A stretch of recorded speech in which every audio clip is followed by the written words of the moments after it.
कभी ये विचार मन में आया है कि हमारा जन्म आखिर क्यों हुआ है? क्या केवल भोजन करना, धन कमाना, परिवार चलाना और एक दिन इस संसार से चले जाना, बस इतना ही है जीवन का सार? या इसके पीछे कोई गहरा अर्थ छिपा है? सनातन धर्म की दृष्टि में देखें तो जीवन का उद्देश्य इससे कहीं अधिक ऊंचा और गहन बताया गया है। आज हम इसी सनातन धर्म के कुछ शाश्वत सिद्धांतों पर एक गहरी दृष्टि डालने वाले हैं। हमारे पास जो स्रोत सामग्री है वो इसके विभिन्न पहलुओं, इसकी मौलिक अवधारणाओं और जीवन को देखने के इसके अनूठे दृष्टिकोण पर प्रकाश डालती है। तो इस संवाद का लक्ष्य है सनातन धर्म की मूल बातों को स्पष्ट रूप से समझना। ये धर्म क्या है, इसके ज्ञान के आधार क्या हैं, इसमें किन देवी देवताओं की प्रमुखता है, उपासना या ईश्वर से जुड़ने के तरीके क्या हैं, कर्म और पुनर्जन्म जैसे सिद्धांत जीवन को कैसे प्रभावित करते हैं, और सबसे महत्वपूर्ण, मनुष्य जीवन का अंतिम लक्ष्य क्या बताया गया है। तो चलिए इस प्राचीन और सतत प्रवाहमान विचारधारा के सागर में कुछ गहरे उतरते हैं। सबसे पहले ये समझना बहुत आवश्यक है कि जब हम सनातन धर्म कहते हैं तो ये किसी एक पंथ या पूजा पद्धति तक सीमित नहीं है। स्रोतों के अनुसार ये वास्तव में सृष्टि या ब्रह्मांड का शाश्वत नियम है, एक ऐसी व्यवस्था जो हमेशा से है और हमेशा रहेगी। जैसे सूर्य का पूर्व से उगना और पश्चिम में अस्त होना, या जल का स्वभावतः नीचे की ओर बहना, ये प्राकृतिक नियम है, सनातन है।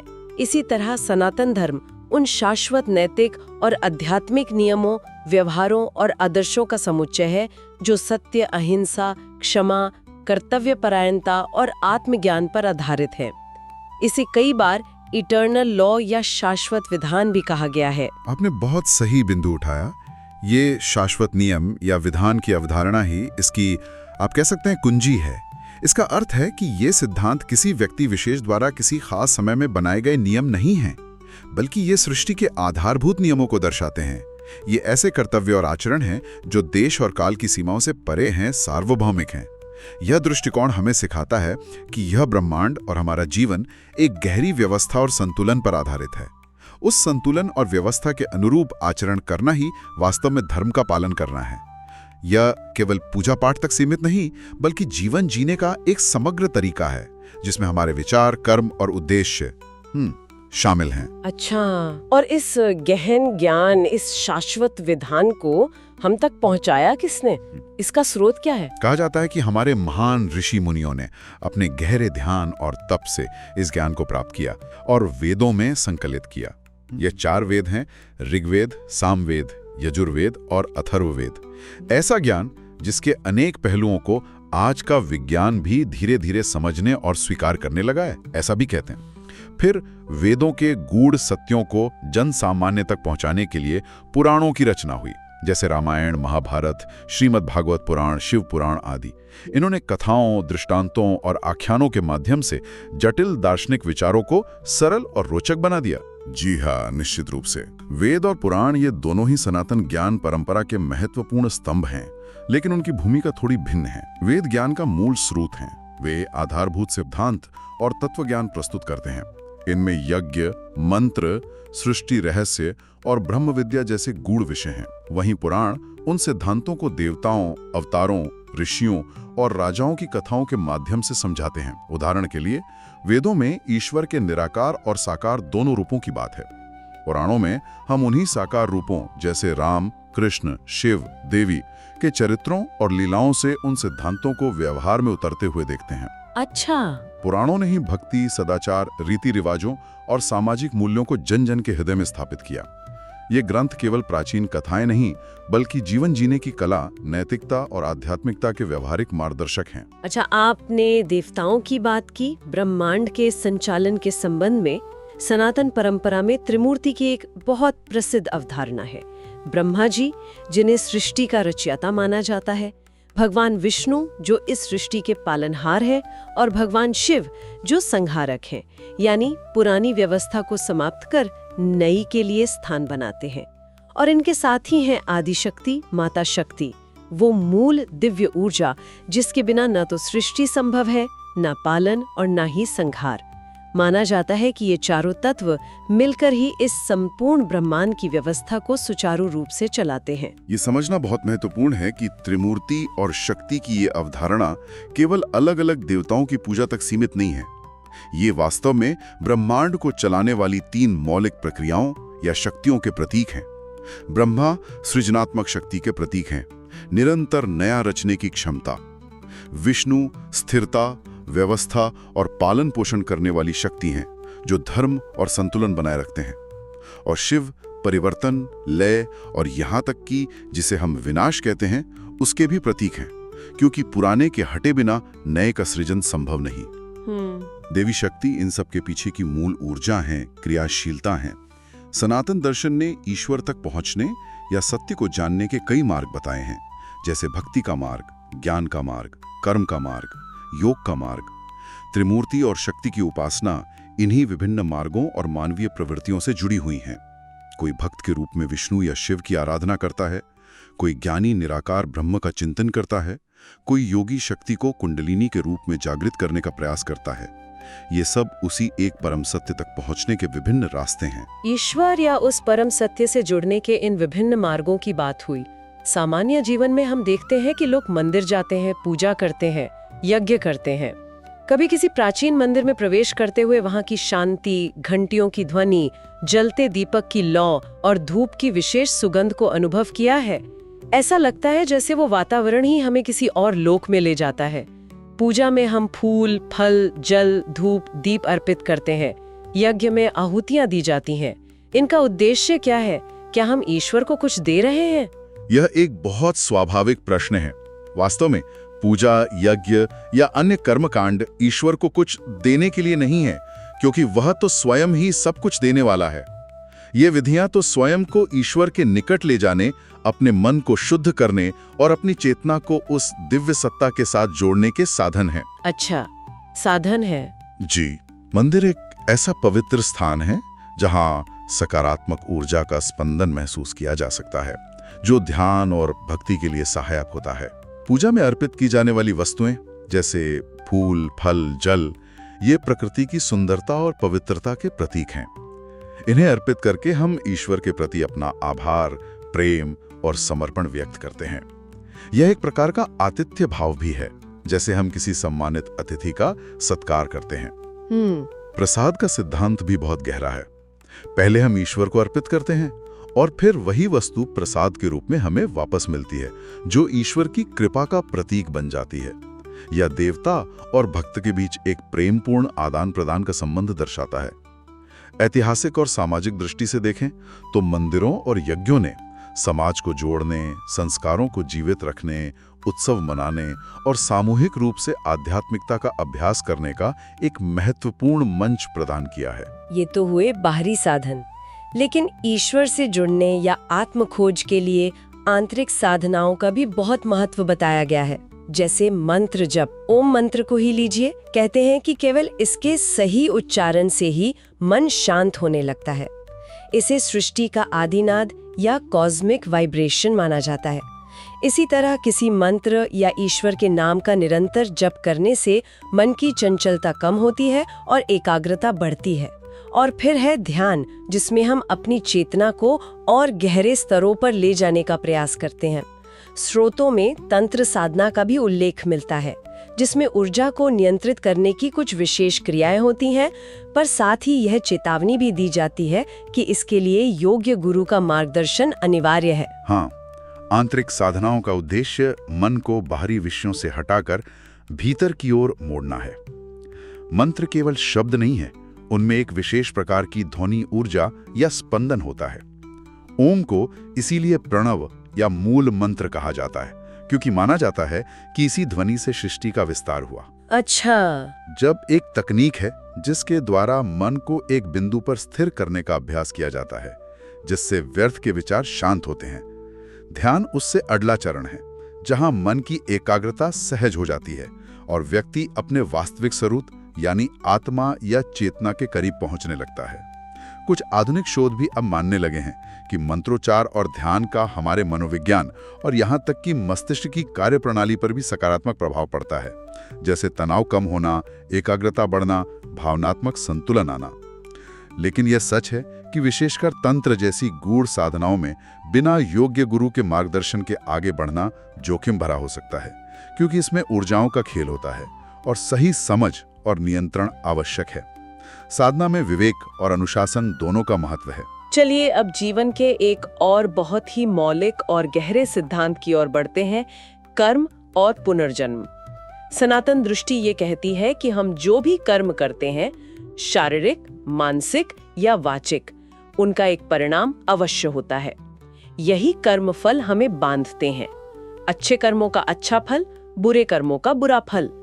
और जब तक इन कर्म फलों का भोग पूरा नहीं होता, आत्मा को बार बार इस संसार में जन्म लेना पड़ता है। इसी जन्म मृत्यु के चक्र को संसार कहा गया है। शरीर को एक वस्त्र की तरह बताया गया है, जिसे आत्मा हर जन्म में बदल लेती है, पर आत्मा स्वयं अमर है, नश्वर नहीं। ये कर्म का सिद्धांत वास्तव में कार्य कारण का नियम ही है, जिसे आध्यात्मिक स्तर पर समझाया गया है। ये भाग्यवादी होने का संदेश नहीं देता, बल्कि ये बताता है कि हम अपने भविष्य के निर्माता स्वयं हैं। हमारे वर्तमान कर्म ही हमारे भविष्य का निर्धारण करते हैं। हाँ, ये बहुत महत्वपूर्ण है। जी, पिछले कर्मों का फल हमें इस जन्म में मिल सकता है, लेकिन इस जन्म में हमें नए कर्म करने की स्वतंत्रता है, जिससे हम अपना भविष्य बदल सकते हैं। पुनर्जन्म की अवधारणा इसी कर्म सिद्धांत से जुड़ी है। जब तक कर्मों का हिसाब बाकी है और मन में इच्छाएं और वासनाएं हैं, तब तक आत्मा को नया शरीर धारण करना पड़ता है। हाँ, यह सच है कि कर्म बंधन का कारण बनते हैं, लेकिन यही कर्म सही ढंग से किए जाएं तो मुक्ति का साधन भी बन सकते हैं। इसी कर्म बंधन से पूरी तरह मुक्त हो जाना, इस जन्म मृत्यु के चक्र से बाहर निकल जाना, इसी को मोक्ष या निर्वाण कहा गया है, जो जीवन का परम लक्ष्य माना जाता है। और यह मुक्ति केवल भाग्य से नहीं, बल्कि ज्ञान, भक्ति, निष्काम कर्म और साधना के द्वारा ही संभव है। तो फिर आखिर इस मनुष्य जीवन का वास्तविक उद्देश्य क्या है? बार बार जन्म लेना और कर्म फल भोगना, या कुछ और? श्रुति स्पष्ट रूप से कहते हैं कि मानव जीवन का असली मकसद है अपने वास्तविक स्वरूप, यानी अपनी आत्मा को पहचानना, उस परम सत्य या परमात्मा को जानना और अंततः मोक्ष को प्राप्त करना। इसीलिए सनातन धर्म में 4 पुरुषार्थों का वर्णन मिलता है: धर्म, अर्थ, काम और मोक्ष। धर्म यानी नैतिकता, कर्तव्य और सदाचार का पालन। अर्थ यानी ईमानदारी से जीवन यापन के लिए आवश्यक धन और संसाधनों को अर्जित करना। काम यानी धर्म की सीमा में रहते हुए अपनी स्वाभाविक इच्छाओं और कामनाओं की पूर्ति करना। और मोक्ष यानी आत्मा की परम स्वतंत्रता, जन्म मृत्यु के चक्र से मुक्ति। इनमें मोक्ष को ही जीवन का अंतिम लक्ष्य माना गया है, लेकिन पहले 3 पुरुषार्थों का संतुलित रूप से पालन करना भी आवश्यक है, ताकि जीवन व्यवस्थित और अर्थपूर्ण बन सके। निश्चित रूप से मानव जन्म को अन्य योनियों से श्रेष्ठ इसलिए माना गया है क्योंकि इसमें चेतना का स्तर सबसे अधिक विकसित होता है। मनुष्य के पास विवेक होता है, सही गलत का निर्णय करने की क्षमता होती है और वो नैतिक चुनाव कर सकता है। वो प्रश्न पूछ सकता है, मैं कौन हूं, ये जगत क्या है, मेरे जीवन का उद्देश्य क्या है। इन प्रश्नों का उत्तर खोजना और अपने वास्तविक स्वरूप, जो शरीर, मन और बुद्धि से परे एक शाश्वत साक्षी सत्ता है, जिसे आत्मा कहते हैं, उसका अनुभव करना, यही आत्मज्ञान है। इस आत्मज्ञान तक पहुंचने के लिए ही विभिन्न मार्ग बताए गए हैं, जिन्हें योग कहा जाता है, जैसे ज्ञान योग, विवेक और विचार के द्वारा सत्य का अनुसंधान; भक्ति योग, ईश्वर के प्रति पूर्ण प्रेम और समर्पण; कर्म योग, बिना फल की आसक्ति के अपने कर्तव्यों का पालन करना; और राजयोग, अष्टांग योग के अभ्यास, विशेषकर ध्यान के द्वारा चित्त को एकाग्र और शांत करना। ये सभी मार्ग एक ही लक्ष्य यानी आत्म साक्षात्कार या मोक्ष की ओर ले जाते हैं। आपने कर्म योग का उल्लेख किया, बिना फल की आसक्ति के कर्म करना। श्रीमद् भगवद गीता में भगवान कृष्ण ने अर्जुन को यही उपदेश दिया था कि कर्मण्यवधिकारस्ते मा फलेषु कदाचन। तुम्हारा अधिकार केवल कर्म करने में है, उसके फल में कभी नहीं। ये सुनने में तो बहुत अच्छा लगता है, पर क्या ये व्यवहारिक है? आज के संसार में जहाँ हर कोई परिणाम के लिए ही काम करता है, वहाँ बिना फल की चिंता किए कर्म कैसे किया जा सकता है? ये एक बहुत ही प्रासंगिक प्रश्न है। निष्काम कर्म का अर्थ कर्म फल का त्याग करना नहीं है, बल्कि कर्म फल की आसक्ति का त्याग करना है। आसक्ति का त्याग? जी, यानी आप अपना कर्म पूरी योग्यता, ईमानदारी और निष्ठा से करें, सर्वोत्तम परिणाम के लिए प्रयास करें। लेकिन परिणाम आपके हाथ में नहीं है, वह अनेक बाहरी परिस्थितियों पर भी निर्भर करता है। इसलिए परिणाम चाहे अनुकूल हो या प्रतिकूल, आप सम रहें। न तो अत्यधिक हर्षित हों, न ही दुखी। जब हम फल की चिंता से मुक्त होकर केवल अपने कर्तव्य पर ध्यान केंद्रित करते हैं, तो हमारा कर्म अधिक कुशलता से होता है और हमें मानसिक शांति भी मिलती है। यह जीवन जीने की एक कला है। सही कहा। इसका अर्थ यह नहीं कि आप महत्वाकांक्षी ना हो या सफलता के लिए प्रयास न करें। इसका अर्थ है कि आप अपना सर्वश्रेष्ठ दें और परिणाम को ईश्वर की इच्छा या प्रकृति के नियम पर छोड़ दें। यही अभ्यास धीरे धीरे हमें अहंकार और स्वार्थ से मुक्त करता है और आत्मज्ञान के मार्ग पर आगे बढ़ाता है। यह सिद्धांत व्यक्ति को न केवल आध्यात्मिक रूप से उन्नत करता है, बल्कि उसे समाज के प्रति अधिक जिम्मेदार और नैतिक भी बनाता है। तो मतलब ये कि जीवन जीने की कला इसी में है कि हम अपने कर्तव्यों का पालन पूरी निष्ठा से करें, समाज के हित में कार्य करें, सत्य का साथ दें, परंतु जो भी परिणाम आए उसमें समभाव रखें। यही शांति और आनंद का मार्ग है। हाँ, सार यही है। जीवन को उसकी संपूर्णता में जीने का अर्थ केवल इंद्रिय सुख भोगना या सफलता के पीछे भागना नहीं है, बल्कि अपने धर्म यानी कर्तव्यों का पालन करते हुए, नैतिक मूल्यों को बनाए रखते हुए आंतरिक शांति और संतुलन प्राप्त करना है। निष्काम कर्मयोग इसी संतुलन को साधने का एक शक्तिशाली उपाय है। यह हमें सिखाता है कि संसार में रहते हुए भी संसार से अलिप्त कैसे रहा जाए। और इस पूरी यात्रा का, इस साधना का, इस जीवन जीने की कला का अंतिम पड़ाव क्या है? वो है मुक्ति, जिसे मोक्ष या निर्वाण भी कहते हैं। इसका ठीक ठीक अर्थ क्या है? मुक्ति का शाब्दिक अर्थ है छुटकारा पाना। छुटकारा पाना किससे? के बंधन से, इच्छाओं और वासनाओं से, और परिणाम स्वरूप जन्म मृत्यु के अंतहीन चक्र से। इसे आत्मा की अपने मूल स्रोत यानी परब्रह्म या परम सत्ता में विलीन हो जाना भी कहा गया है। यह चेतना की वह अवस्था है जहां द्वैत समाप्त हो जाता है, कर्ता भोक्ता का भाव मिट जाता है और केवल शुद्ध आनंदमय अस्तित्व शेष रहता है। ये कोई काल्पनिक स्थिति नहीं है, बल्कि उपनिषद और गीता जैसे ग्रंथ बताते हैं कि यह निरंतर साधना, वैराग्य, विवेक, सत्यनिष्ठ आचरण और ईश्वर कृपा से प्राप्त होने वाली वास्तविक अनुभूति है। यह मानव जीवन की सर्वोच्च उपलब्धि मानी गई है।